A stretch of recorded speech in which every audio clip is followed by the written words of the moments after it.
Americans love their country.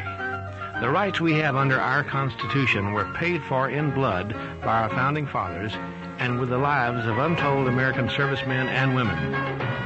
The ultimate sacrifice these patriotic Americans have made allows us a freedom that's unmatched in any other country in the world.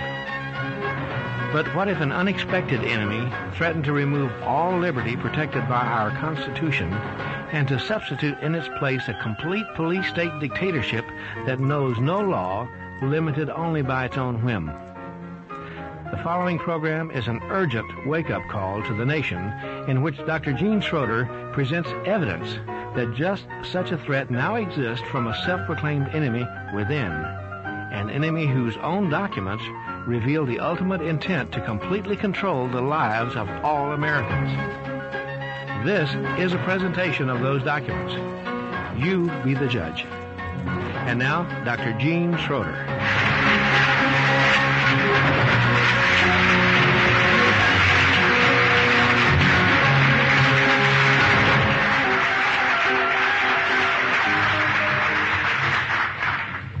We can't put a price on freedom, can we? Okay, what we're going to start with is the documents we're going to show you. We won't go through all of them, but all we're going to show is a series of documents here that'll be some representation of the documents we're going to use. We'll be using, in many cases, Senate and congressional reports, hearings before national emergency committees, presidential papers, statutes at large, United States Code. Okay, first document. This actually comes from a book written by Schweitzer called Constitutional Development. But let's read that first paragraph. It says, "We may well wonder, in view of the precedents now established," said Charles E. Hughes, Supreme Court Justice in 1920, "whether constitutional government as heretofore maintained in this republic could survive another great war even victoriously waged." What's this guy talking about? He's saying, we may well wonder whether we can survive as a constitutional government, as a republic, if we fight another great war, even if we win it. Now, how could that happen? Surely, if we go out and fight a war and win it, we'd have to end up stronger than the day we started, wouldn't we? He says the conflict known as World War I had ended, and as far as military hostilities were concerned, but was not yet officially terminated. Most of the war statutes were still in effect, and many of the emergency organizations were still in operation. What's this guy talking about? War statutes in effect and emergency organizations were still in operation. Let's go to the next slide. This is 1933. This is Congressman Beck speaking from the Congressional Record. He says, "I think of all the damnable heresies that have ever been suggested in connection with the Constitution, the doctrine of emergency is the worst. It means that when Congress declares an emergency, there is no Constitution. This means it's death. It's the very doctrine that the German Chancellor is invoking today in the dying hours of the parliamentarian body of the German Republic, namely that because of an emergency it should grant to the German Chancellor absolute power to pass any law, even though that law contradicts the Constitution of the German Republic. Chancellor Hitler is at least frank about it. We pay the Constitution lip service, but the result is the same." He's saying that of all the damnable heresies that ever existed, this doctrine of emergency has got to be the worst, because once Congress declares an emergency, there is no Constitution. He goes ahead and says, "But the Constitution of the United States as a restraining influence in keeping the federal government within the carefully prescribed channels of power is moribund if not dead. We are witnessing its death agonies. For when this bill becomes a law, if unhappily it becomes a law, there is no longer any workable Constitution to keep the Congress within the limits of its constitutional powers." What bill is he talking about? Read on. The House passed the Farm Bill by a vote of more than 3-1. Again, we see the doctrine of emergency. Once an emergency is declared, there is no Constitution. That's what we're going to be looking at today. Next slide. Senate Report 93-549, one of those first pages we showed you, 1973. Let's read that first sentence. "Since March the 9th of 1933, the United States has been in a state of declared national emergency." Let's go back to that slide just before this. What did it say? If an emergency is declared, there's no Constitution. Now let's go up again. Since March the 9th, 1933, the United States has been, in fact, in a state of declared national emergency. The middle of the page. Under the powers delegated by these statutes, the President may seize property, organize and control the means of production, seize commodities, assign military forces abroad, institute martial law, seize and control all transportation and communications, regulate the operation of private enterprise, restrict travel in a plethora of particular ways, control the lives of all American citizens. Since March the 9th of 1933. Next slide. The introduction to that same document. A majority of the people of the United States have lived all their lives under emergency rule. This is 1973. For 40 years, freedoms and governmental procedures guaranteed by the Constitution have, in varying degrees, been abridged by laws brought into force by states of national emergency. And in the United States, action taken by the government in times of great crisis have, from at least the Civil War, in important ways, shaped the present phenomenon of a permanent state of national emergency. How many people were taught that in school? Everybody raise your hand if you was taught that. How could that possibly be, that something that could suspend our Constitution not be taught in school? Is that amazing? Next slide. Where does that come from? Is it possible that in our Constitution there could be some place that could contemplate just exactly what these previous documents were saying? Article 1, Section 9. It says the privilege of the writ of habeas corpus shall not be suspended unless when in cases of rebellion or invasion the public safety may require it. The habeas corpus, the great writ of liberty. That was the writ that said government cannot charge us and hold us with a crime, didn't it? For any crime, unless they follow the procedure of the due process of the law. And that privilege could not be suspended, that government could not operate its arbitrary prerogative power against we the people. But we see that great writ of liberty can, in fact, under the Constitution, be suspended when an invasion or a rebellion requires it. Let's go to the next slide. The Fifth Amendment. It says no person shall be held to answer for a capital or otherwise infamous crime unless on a presentment or indictment of a grand jury. We reserved the charging power to ourselves, didn't we? We didn't give that to government, and we said the government will be powerless to charge one of the citizens or one of the peoples of this United States with a crime unless we, the people, through our grand jury, orders it to do so through an indictment. And if we, the people, don't order it, the government can't do it. If it tried to do it, we would simply file the habeas corpus, and they would have to release, wouldn't they? They could not hold us. But we see here again it says except in cases arising in the land or naval forces or in the militia when in the actual service in times of war or public danger. Again, contemplating that there would be conditions under which that might be suspended. Let's go to the next slide.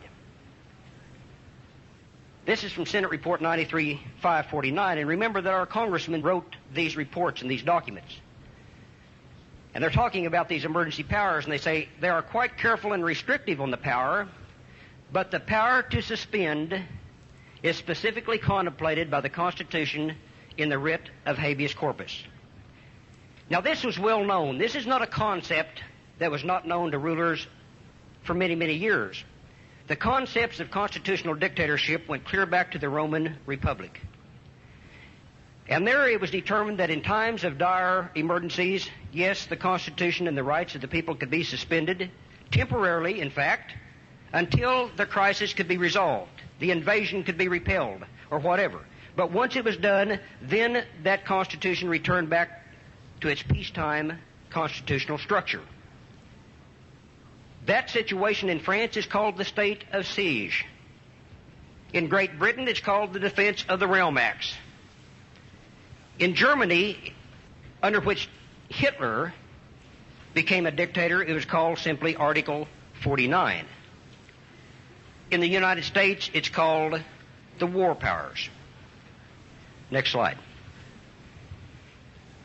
So now let's say that if that was in fact the case, and that we were under a war emergency in this country, then there should be evidence of that war and emergency in the current law that exists today.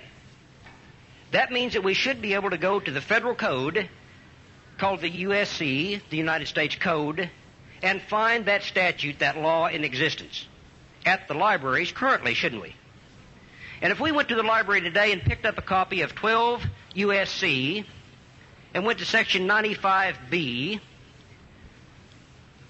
we will find a law that says this: the actions, regulations, rules, license, orders, and proclamations heretofore or hereafter taken, promulgated, made, or issued by the President of the United States or the Secretary of the Treasury since March the 4th of 1933, pursuant to the authority conferred by subsection B of Section 5 of the Act of October the 6th, 1917, as amended, are hereby approved and confirmed.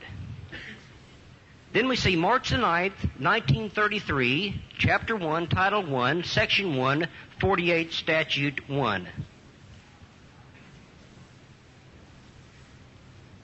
Now what's that saying? It says that everything the President or the Secretary of the Treasury has done since March the 4th of 1933, or anything that the President or the Secretary of the Treasury is hereafter going to do, are approved and confirmed. And it's cited at March the 9th of 1933, Chapter 1, Title 1, 48, Statute 1. And remember, we just read a congressional document that said since March the 9th of 1933, the United States has been in a state of declared national emergency.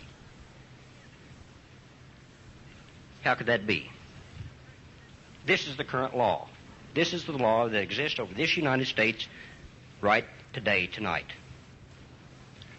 So if that be the case, let's go back and see if we can understand what that's saying. What was March the 4th? It says everything that happened since then. Now let's remember our history. On March the 4th, what happened? President Franklin Delano Roosevelt was elected president, and on March the 4th, he was inaugurated, wasn't he? And if we read his inaugural address, and remember that we were in a depression at that point in time, and he's saying, I am prepared under my constitutional duty to recommend the measures that a stricken nation in the midst of a stricken world may require. These measures or such other measures as the Congress may build out of its experience and wisdom, I shall seek within my constitutional authority to bring a speedy adoption. But in the event that the Congress shall fail to take one of these two courses, and in the event that the national emergency is still critical, I shall not evade the clear course of duty that will then confront me. I shall ask the Congress for the one remaining instrument to meet the crisis: broad executive power to wage a war against the emergency, as great as the power that would be given to me if in fact we were invaded by a foreign foe. On March the 4th, in his inaugural, President Roosevelt is saying he's going to ask Congress for the war power. Let's see if he got it.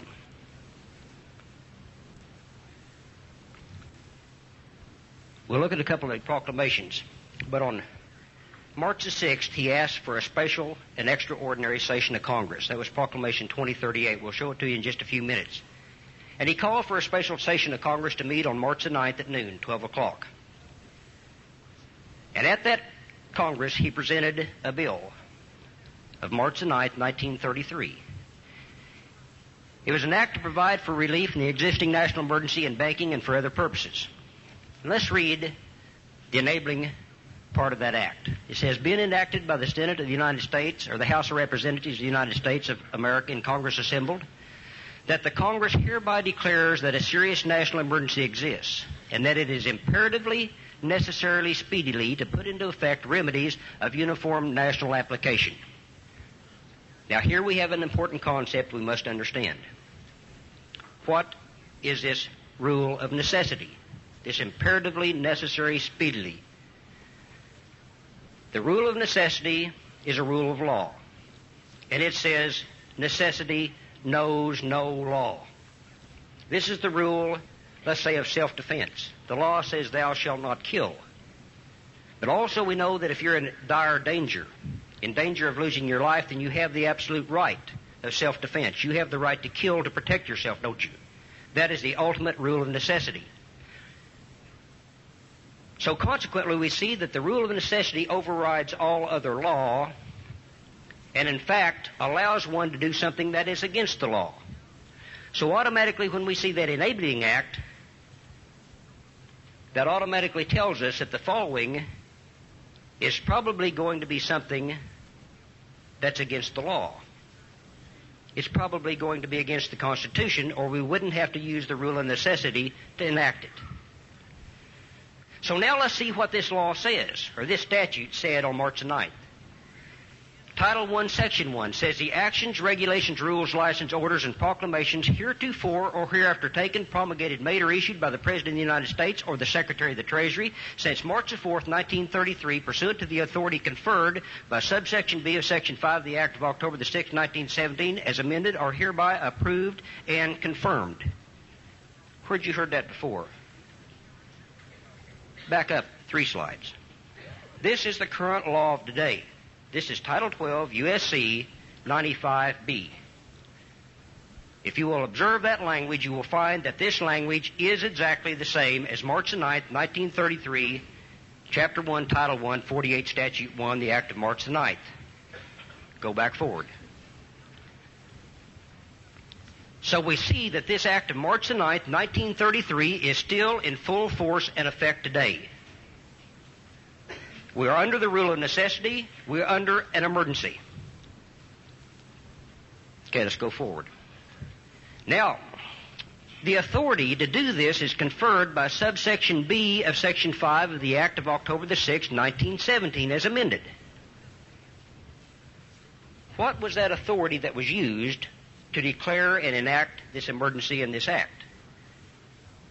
If we go to October the 6th of 1917, at the top right-hand part of the page, we find that that was an act to define, regulate, and punish trading with the enemy and for other purposes.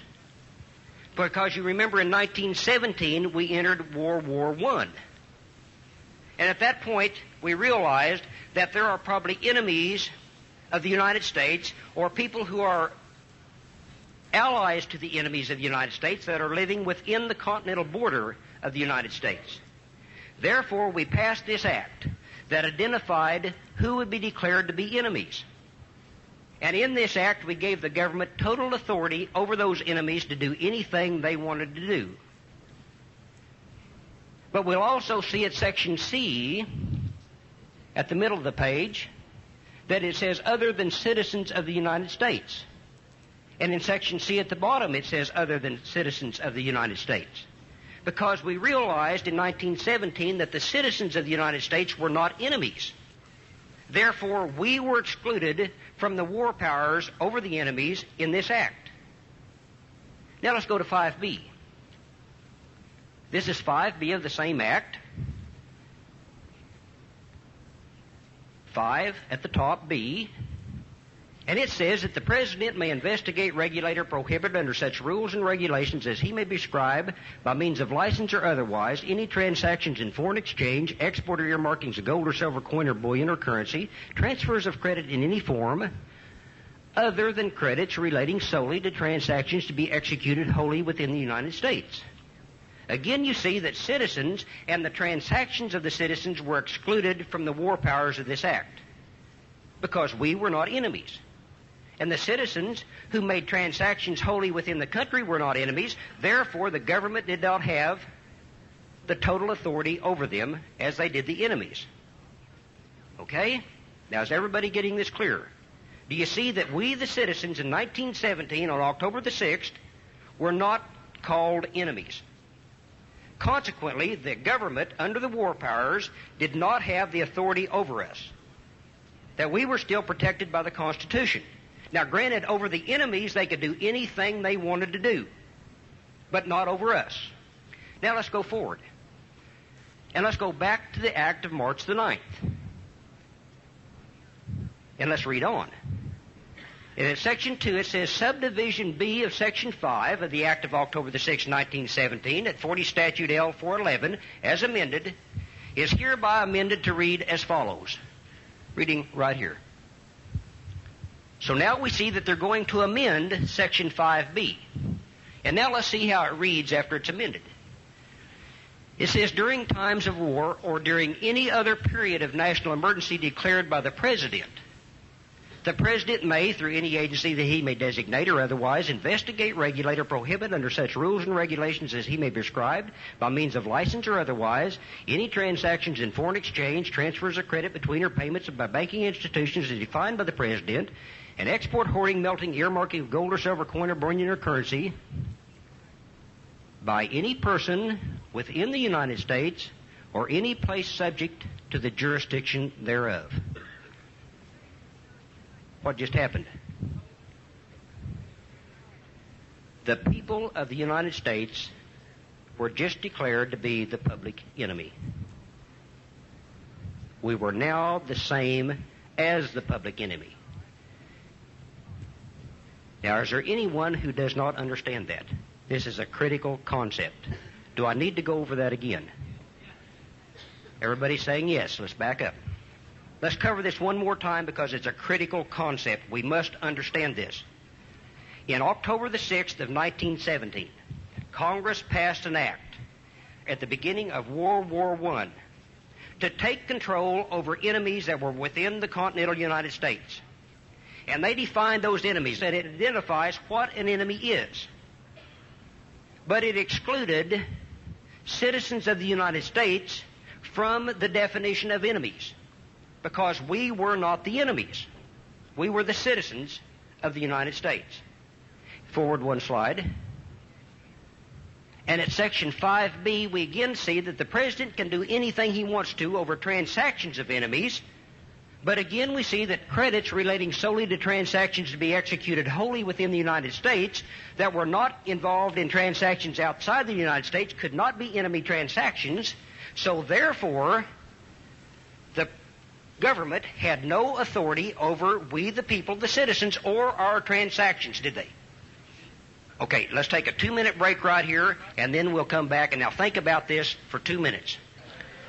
There is a full tape, videotape of everything that Dr. Schreoder is going to go over here tonight, with all the slides on it available at the front door, plus the actual documents that go with the tape. I know you're going to grow tired, but I'm going to tell you, you have been under emergency rule for 60 years and you didn't even know it, so please spend a couple of hours and find how you got there. And the sad part of it is, in a minute, this will be the shocking thing, you'll find the Constitution was suspended on March the 6th, 1933. You want to know when you go into court why the judge says don't bring that Constitution stuff in here? It'll be right on the film. Do you really think you own your property? Do you not think the government took the title to every piece of property on March the 6th, 1933? Just hang around and read it. Do you think you got it back? No, you got a warranty deed because they mortgaged it to back the national debt. It'll be right on the film. All right. Now here we go again. Citizens of the United States were not the enemies in 1917, and the transactions of the citizens within this country were not enemy transactions. Now let's go forward to March the 9th. Section B. That during times of war or during any other period of national emergency declared by the President may, through any agency he may designate or otherwise, investigate, regulate, or prohibit, under such rules and regulations as he may prescribe by means of license or otherwise, any transactions in foreign exchange, transfers of credit, or payment of banking institutions as defined by the President, and export, hoarding, melting, or earmarking of gold or silver coin or bullion or currency by any person within the United States or any place subject to the jurisdiction thereof. The people of the United States were now subject to the power of the Trading with the Enemy Act of October the 6th, 1917. We were the same as the enemy. There was no distinction. We were included within the definitions of the word enemy. And we were declared to be the public enemy at that time. At B. During time of war. And also we see an amendment that says, or also during any other period of national emergency declared by the President. So now we see that the war powers not only include a period of war, but also a period that could be declared a national emergency by the President. And when that happens, the President may, through any agency that he may designate or otherwise, investigate, regulate, or prohibit under such rules and regulations as he may prescribe by means of a license or otherwise, any transactions in foreign exchange, transfers of credit between or payments by banking institutions as defined by the President, and export, hoarding, melting, or earmarking of gold or silver coin or bullion or currency by any person within the United States or any place subject to the jurisdiction thereof. I just quit it right there. We could go on. But what can the President now do to the people of the United States under that section? He can do anything he wants to. It's purely at his discretion and use any agency or any license that he wants to control it. That's called a constitutional dictatorship. Let's go to the next slide. Senate document 93-549, in the middle of the page. Congress declared that a serious emergency exists at 48 Statute 1, and the exclusion of domestic transactions formerly found in the Act were deleted from Section 5B at this time. Our Congress wrote that. They knew that. Next slide. Now let's find out what is this Trading with the Enemy Act of October the 6th, 1917. Supreme Court decision Storer v. Wallace, 1921. The Trading with the Enemy Act, originally and as amended, is strictly a war measure and finds its sanctions in the provisions empowering Congress to declare war, grant letters of marque and reprisal, and make rules concerning captures on land and water. Article 1, Constitution, Article 1, Section 8, Clause 11. That says just that. Remember your Constitution? Congress shall have the power to declare war, grant letters of marque, reprisal, and make all rules concerning the captures on the land and the water of the enemies.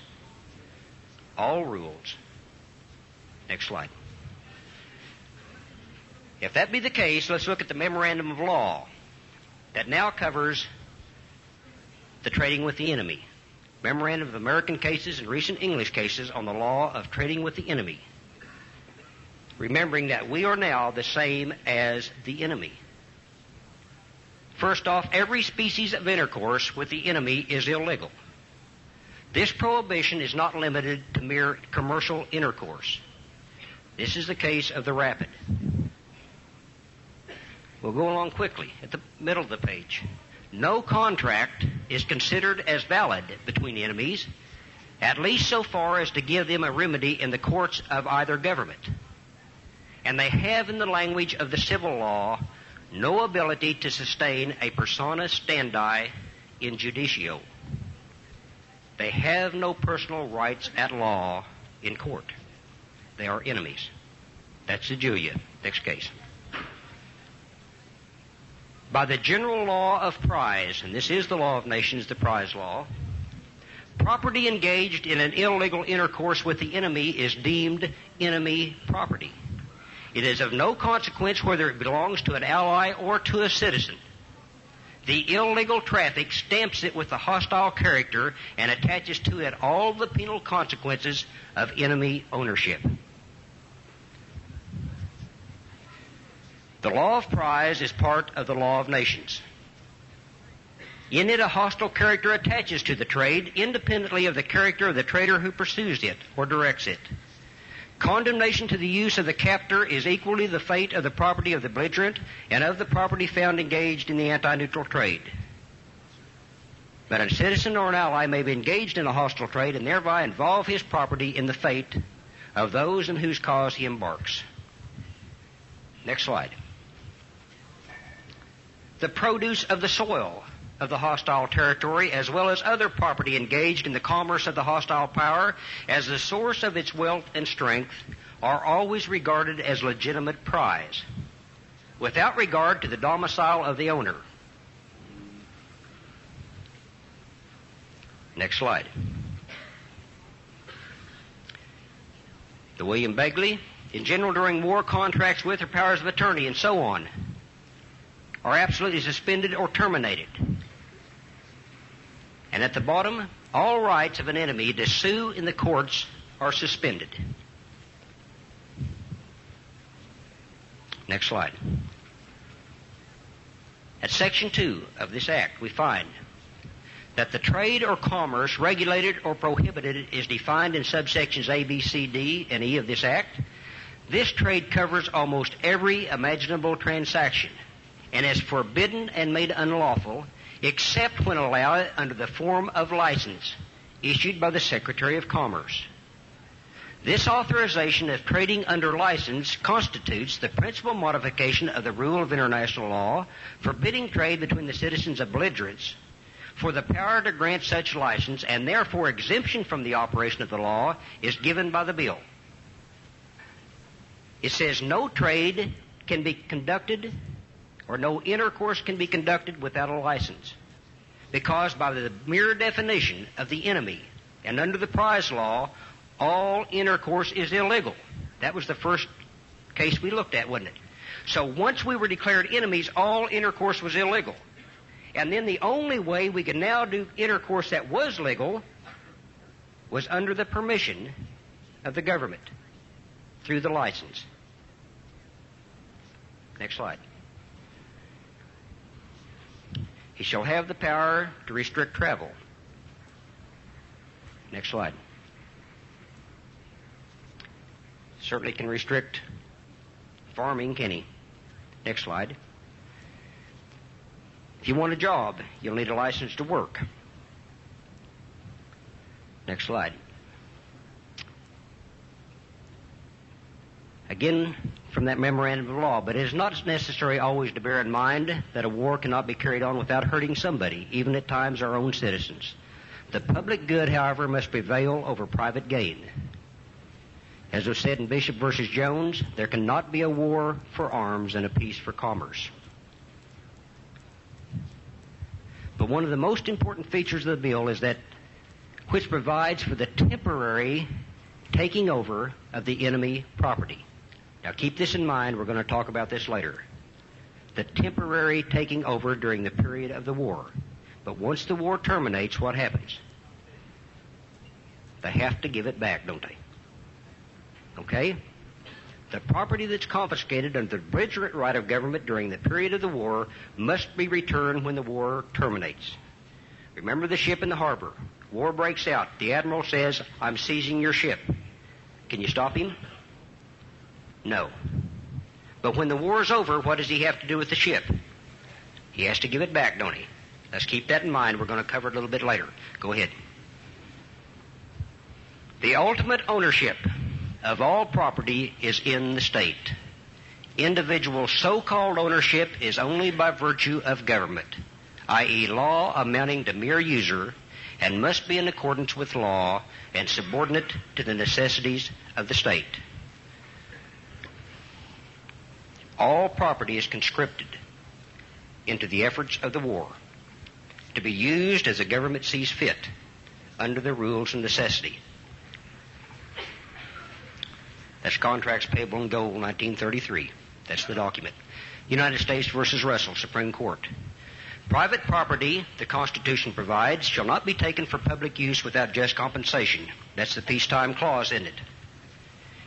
Extraordinary and unforeseen occasions arise, however, beyond all doubt, in cases of extreme necessity in times of war or of immediate and impending public danger, in which private property may be impressed into the public service and may be seized or appropriated to the public use or may even be destroyed without the consent of the owner. We could read on in that case, but that makes the case very vivid, doesn't it? Next slide. Now let's go back and let's look closer at that period from March the 4th. And let's see what really happened here. On March the 4th, in his inaugural, Roosevelt asked for the war powers, didn't he? We just read that in his inaugural address.